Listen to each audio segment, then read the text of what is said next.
ഹിന്ദുക്കൾ നിങ്ങൾക്ക് ഓർമ്മയുണ്ടാവും, പണ്ട് മഹാമായ അക്ബർ ഈ നാട് ഭരിച്ചിരുന്ന സമയത്ത് ഇവിടെ ജസിയ നികുതി ഉണ്ടായിരുന്നു. നമ്മൾ പഠിച്ചിട്ടുണ്ടല്ലോ. എന്തിനായിരുന്നു ആ നികുതി?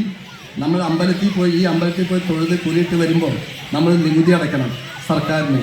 അക്ബർ ഭരിക്കുന്ന കാലത്താണ്. അക്ബർ ആരാന്ന് ഞാൻ പറയേണ്ട കാര്യമില്ല. മുഗളന്മാർ 600 കൊല്ലം ഭരിച്ചിട്ട് ഇവിടെ ഈ ഭാരതത്തെ ഒന്നും ചെയ്യാൻ പറ്റിയിട്ടില്ല. ബ്രിട്ടീഷുകാർ 3 കൊല്ലം ഭരിച്ചിട്ട് ഈ ഭാരതത്തെ ഒന്നും ചെയ്യാൻ പറ്റിയിട്ടില്ല. അതുകൊണ്ട് ആര് ശ്രമിച്ചാലും സനാതന ധർമ്മം തകർക്കാൻ പറ്റില്ല, നശിപ്പിക്കാൻ പറ്റില്ല. പൂർണ്ണമായി വിശ്വസിച്ചുള്ളൂ.